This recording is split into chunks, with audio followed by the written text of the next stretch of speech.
Good morning बच्चों।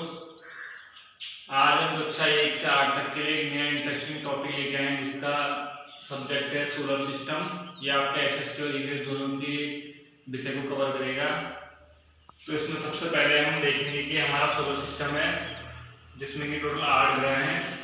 पहले 9 ग्रह हुआ करते थे, लेकिन जो लास्ट का प्लूटो है वो 2-3 सालों से ग्रह नहीं रहा है, क्योंकि वह कुछ जो ग्रह बनने की कंडीशन होती है उनको फॉलो नहीं कर पा रहा है, इसलिए वैज्ञानिकों ने उसे ग्रह की श्रेणी से निकाल दिया है। उसके बाद हमारे सोलर सिस्टम में केवल 8 ग्रह बचे हैं। हमारा जो सोलर सिस्टम है, ये पहला क्वेश्चन ये बनता है कि ये किस आकाशगंगा में है। तो हमारे उस आकाशगंगा का नाम मिल्की वे है।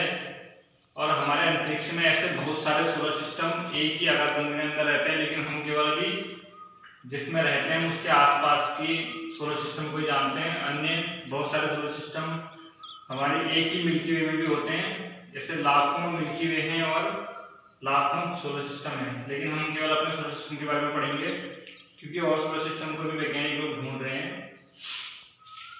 तो सबसे पहले हम देखेंगे सन के बारे में पढ़ेंगे। सन एक प्रकार से तारा होता है और इसे father of the solar system कहा जाता है। सन के बाद हमारा दूसरे नंबर में आता है मरकरी। मरकरी जैसे कि हिंदी में बुध कहते हैं। उसके बाद Venus, Shukra, Earth Prithvi, Mars Mangal, Jupiter Brihaspati, Saturn Shani, Uranus Arun और नेपच्यून वरुण। प्लूटो यम था जो कि अब सोलर सिस्टम का हिस्सा नहीं रहा है। तो इसी प्रकार से सबसे पहले हम मरकरी को देखेंगे। मरकरी जो कि बुध पृथ्वी के सबसे नजदीक है। और उसके दूसरे नंबर पर आता है हमारा शुक्र। उसके तीसरे नंबर पर आता है हमारा जिस पर हम रहते हैं अर्थ। और चौथे नंबर पर मंगल आता है, मार्स यानी कि जिस पर कि जीवन की खोज की जा रही है। इन चारों ग्रहों को हम इनर प्लैनेट कहते हैं, क्योंकि ये रॉक और मेटल के बने होते हैं, इसलिए हमें इनर कहते हैं। और ये अंदर के ग्रह और ये छोटे ग्रह होते हैं। उसके बाद जो ये बाकी के चार हैं इन्हें हम आउटर प्लैनेट या गैसीय प्लैनेट कहते हैं, क्योंकि ये चारों प्लैनेट गैस के बने होते हैं और सूर्य से काफी दूर है। और इनमें ये हीलियम, हाइड्रोजन मुख्यतः गैस पाई जाती है। उसके साथ अमोनिया और अन्य गैस भी पाई जाती है। अब हमारा पहला क्वेश्चन ये बनता है, सूर्य के सबसे नजदीक और सबसे दूर का ग्रह कौन सा है। तो सूर्य के सबसे नजदीक ग्रह हमारा मरकरी हो गया और सबसे दूर नेपच्यून हो गया। उसके बाद दूसरा क्वेश्चन हमारा ये बनता है कि सूर्य के नजदीक उनके बाद सबसे गर्म ग्रह कौन सा है। वैसे देखा जाए तो सबसे गर्म ग्रह बुध होना चाहिए, सबसे नजदीक है, लेकिन सबसे गर्म ग्रह वीनस को माना जाता है, क्योंकि इसके अंदर कुछ स्पेशल गैस होती है जो उसको सबसे गर्म ग्रह बना देती है। और आप सबको पता है तीसरा तो अर्थ हमारा दूरी है इससे। और आपको इंटरेस्टिंग चीज और पता होनी चाहिए कि सूर्य से जो हमारी पहली किरण होती है उसको पृथ्वी में पहुंचने में 8 मिनट का टाइम लगता है। उसके बाद अर्थ के बाद हम वीनस को देखते हैं। वीनस को शुक्र कहा जाता है। शुक्र को हमारे अर्थ की बहन भी कहा जाता है और भोर का तारा भी कहा जाता है। और यह हमारे पृथ्वी के सबसे नजदीक ग्रह है उसके हिसाब से, सिचुएशन के हिसाब से। इसके बाद हम इनके उपग्रहों के बारे में पढ़ेंगे। सबसे पहले हम अपनी पृथ्वी को देखेंगे। हमारी पृथ्वी का केवल एकमात्र उपग्रह है वो मून होता है, यानी कि चंद्रमा।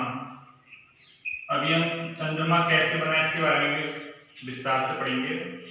उसके बाद सबसे ज्यादा उपग्रह जिस ग्रह के हैं उसे जुपिटर के हैं। जुपिटर के लगभग 70 से 80 के बीच उपग्रह भी पाए जाते हैं। उसके बाद शनि के हैं। और शनि के आसपास ऐसे गैसों का छल्ला भी रहता है, जिससे कि इसकी अलग ही पहचान होती है। तो बच्चों इसके बाद हम देखेंगे कि हमारे अर्थ से मून कैसे बना। तो इस कॉन्सेप्ट के लिए हमारे पास दो थ्योरी हैं। एक हमारा दो वैज्ञानिक उन्होंने अपनी अलग अलग थ्योरी दे रखी है। पहले वैज्ञानिक के अनुसार जो हमारी पृथ्वी 4.5 बिलियन ईयर एगो एक डंबल के शेप में थी। तो डंबल का शेप इस प्रकार से आप सभी को बताया। धीरे धीरे जब पृथ्वी का विकास स्टार्ट हुआ और इन दोनों के बीच में घर्षण हुआ तो ये डंबल का एक हिस्सा पृथ्वी से टूट कर अलग चले गया, जिससे कि ये इसके आसपास चक्कर लगाता रहा और इसी को हमने मून का नाम दिया।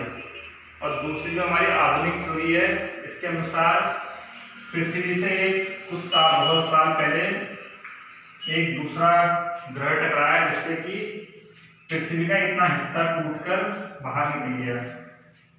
जैसे कि आपने चंद्रमा में देखा भी होगा, गड्ढा जैसा है। तो गड्ढा इसलिए माना जाता है कि वो पृथ्वी जब वो ग्रह टकराया तो उसने पृथ्वी का हिस्सा तोड़ के उस ग्रह को अलग कर दिया, जिससे कि वहां पर चंद्रमा में गड्ढा बन गया। उस पर बाद में पानी भर के बर्फ जम गई। तो बच्चों इसके बाद हम पढ़ेंगे फॉर्मेशन ऑफ द अर्थ, पृथ्वी कैसे बनी। तो लगभग 4.5 बिलियन ईयर एगो, जब अंतरिक्ष में कुछ भी नहीं था, तो उस समय दो बड़े बड़े गैस के गोले आपस में टकराए, जिससे कि हमारे बहुत सारे ग्रह अलग अलग टूट के अलग हो गए। उसी में से एक हमारा ग्रह पृथ्वी निकला। बहुत साल तक ऐसी रहा। बाद में इसमें कुछ गैसीय प्रक्रिया होने के कारण इसमें बाद में बारिश हुई। फिर बारिश होने के बाद ऐसी रहा। फिर उसके बाद इसमें बर्फ जमी। फिर कभी और धीरे धीरे ऑक्सीजन बनी, पेड़ हुए, धीरे धीरे ऑक्सीजन बनी और इस प्रकार से हमारी पृथ्वी का निर्माण हुआ है। हमारी पृथ्वी के अंदर 1/3 भाग में जल है और 1 भाग केवल भूमि से घिरा हुआ है। बच्चों, हमारी पृथ्वी में 1/3 भाग में भूमि है और 2/3 भाग में जल है। यानी कि अगर हम 3 भाग कर दें तो 2 भाग में जल है, 1 भाग में भूमि है। तो इसी प्रकार से आज हमारा सोलर सिस्टम का लेक्चर पूरा हो गया।